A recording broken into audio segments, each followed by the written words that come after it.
Welcome to spark kitchen. இன்றைக்கி நம்ம பார்க்க போகிறது எல்லார் வீட்லேயும் எப்பயுமே இருக்கக்கூடிய இட்லி மாவு வச்சு கார பணியாரம் எப்படி பண்ணுறதுன்னு பார்க்க போகிறோம். அதுக்கு 2 பெரிய சைஸ் உருளைக்கிழங்கு எடுத்து தோலை சீவிட்டு நல்லா வாஷ் பண்ணி இந்த மாதிரி பெரிய பீஸாக கட் பண்ணி வச்சுக்கணும். இப்போ ஸ்டவ் ஆன் பண்ணி ஒரு சட்டி வச்சு தண்ணி ஊற்றி இந்த உருளைக்கிழங்கு அதில் போட்டு வேக வைக்க போகிறோம்.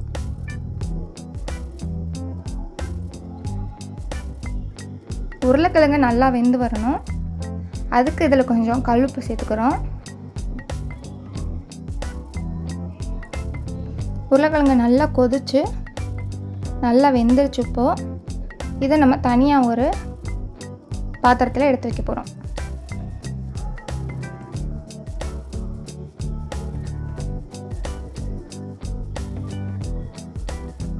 தனியாக எடுத்து வச்ச உருளைக்கிழங்கு இப்போ ஒரு கரண்டி வச்சு நல்லா மசிக்கணும்.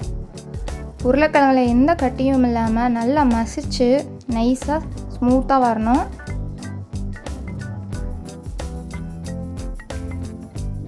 இதுவும் இந்த மாதிரி. இப்போ மசாலா ரெடி பண்ணுறதுக்கு ஸ்டவ் ஆன் பண்ணி ஒரு கடாய் வச்சு 2 டேபிள் ஸ்பூன் ஆயில் நல்லா சூடானதுக்கப்புறம் 1/2 டீஸ்பூன் சோம்பு நல்லா பொரிஞ்சு வர வரைக்கும் விடணும். அதுக்கப்புறம் பெரிய வெங்காயத்தை நைஸாக கட் பண்ணி வச்சுருக்கேன், அதையும் இதில் சேர்த்துக்கலாம். இது கூடவே 2 பச்சை மிளகாயும் நைஸாக கட் பண்ணி வச்சுருக்கேன், அதையும் நம்ம இது கூட சேர்த்துக்கலாம்.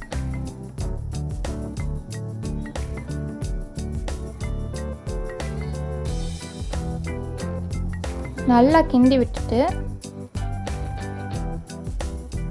இப்போ இது கூடவே ஒரு சின்ன பீஸ் கேரட்டை துருவி வச்சுருக்கேன், அதையும் நம்ம இதில் சேர்த்துக்கலாம்.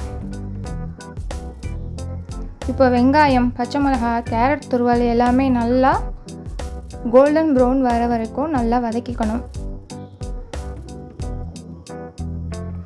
நல்லா வதங்கி வந்துருச்சு. இப்போது 1/2 டீஸ்பூன் இஞ்சி பூண்டு பேஸ்ட் இதில் போடணும். இஞ்சி பூண்டு பேஸ்ட்டோட கொஞ்சோண்டு கொத்தமல்லி, கொஞ்சம் புதினா சேர்த்து அரைச்சிங்கன்னா ஃப்ளேவர் நல்லாயிருக்கும். இஞ்சி பூண்டு யூஸ் பண்ணுற எல்லாத்துக்குமே இதை போட்டுக்கலாம். இதையும் நல்லா பச்சை ஸ்மெல் போகிற வரைக்கும் நல்லா வதக்கி விட்டுட்டு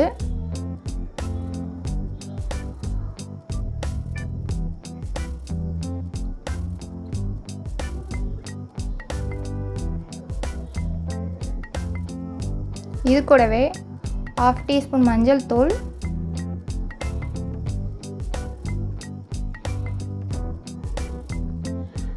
1 டீஸ்பூன் மிளகாய் தூள்,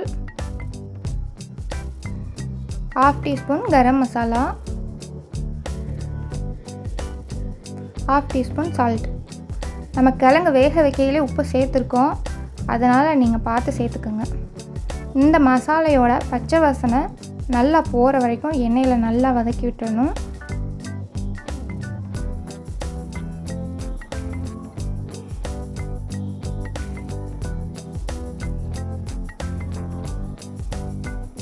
இந்த மாதிரி வதங்கினதுக்கப்புறம் நம்ம நல்லா மிக்ஸ் பண்ணி வச்சுருக்க உருளைக்கிழங்க, மசிச்சு விட்ட உருளைக்கிழங்க இதில் நம்ம சேர்த்துக்கணும். சேர்த்து அந்த மசாலாவோட கிழங்கும் நல்லா மிங்கிள் ஆகிற அளவுக்கு நம்ம வதக்கி விட்டுறணும்.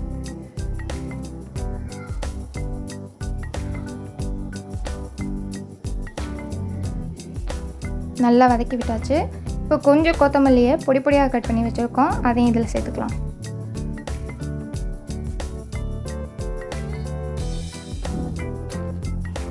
இதையும் நல்லா மிக்ஸ் பண்ணி விட்டுட்டு அடுப்பை ஆஃப் பண்ணிடலாம். இதை கொஞ்சம் நேரம் ஆற விட்டு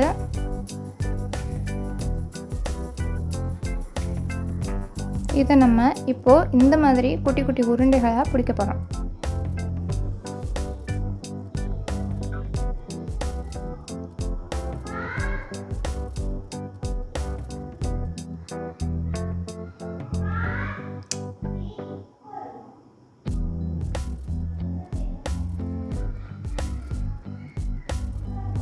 இந்த மாதிரி பிடிச்சாச்சு.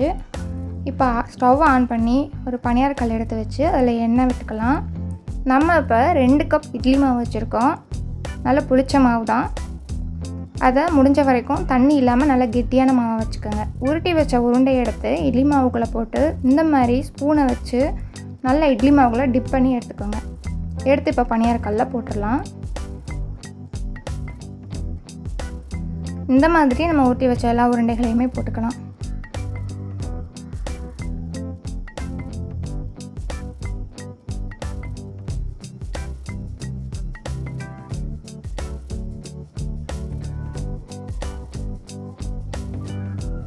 போட்டதுக்கப்புறம் இது மேலே ஆயில் கொஞ்சம் விட்டுக்கலாம்.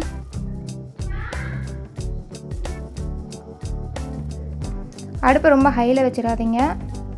இது இன்னொரு பக்கம் திருப்பி வச்சுக்கலாம். அடுப்பு மீடியம் ஃப்ளேம்லேயே இருக்கட்டும், இல்லாட்டி தீஞ்சு போயிடும்.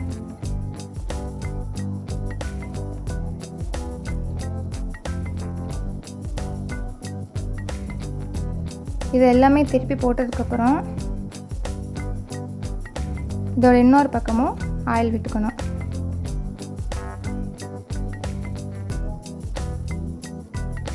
அடுப்பு மீடியம் ஃப்ளேம்லேயே இருக்கட்டும். இப்போ ரெடி ஆயிடுச்சு. நம்ம இன்னொரு தட்டுக்கு மாற்றிக்கலாம். இது ரொம்பவே டேஸ்ட்டாக இருக்கும். வீட்டில் சின்ன குழந்தைங்களுக்கு செஞ்சு கொடுத்தீங்கன்னா நல்லா சாப்பிடுவாங்க. இது காலையில் பிரேக்ஃபாஸ்ட், நைட் டின்னர், ஈவினிங் ஸ்நாக்ஸ்க்கெலாம் இது ரொம்பவே செட் ஆகும்.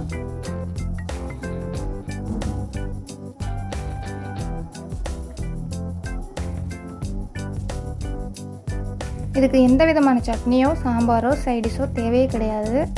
நம்ம இதுக்குள்ளார வச்சுருக்க மசாலையே போதும். இது ரொம்பவே டேஸ்ட்டாக இருக்கும்.